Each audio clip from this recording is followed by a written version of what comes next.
یہ جو ہمارے لوگ یورپ کرتے ہیں، اور بھئی وہ تو ہم سے اتنے اچھے، اتنے انسانوں کی قدر کرتے ہیں۔ کل اس نے امریکہ کی پارلیمنٹ میں نیتنیاہو نے بیان کیا کہ میں غزہ میں بچے، بوڑھے، عورتیں، مساجد سب کو ختم کروں گا۔ ہر پلیت نے اٹھ کر اس پہ تالیاں بجائیں اور اسے داد دی ہے، اسے داد دی، یعنی بیچ میں وہ عورتوں اور بچوں کا ذکر بھی کر رہا ہے۔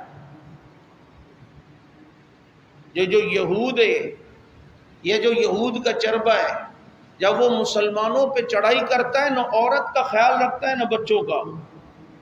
ہمارے نبی صلی اللہ علیہ وسلم نے بھی تو جہاد کیا، بچوں کے قتل سے منع کیا، عورتوں کے قتل سے منع کیا، جو بوڑھے مقابلے میں نہیں آئے ان کے قتل سے منع کیا۔ ایسی پابندی، ایسے رسول اللہ صلی اللہ علیہ وسلم نے حدیں قائم کی۔ آج اپنے کو انسانیت کا علم بردار جو کہتے ہیں، وہ کتنا انسانیت سے محبت کرتے ہیں، ان کا حقیقی چہرہ دنیا نے اپنی آنکھوں سے دیکھ لیا۔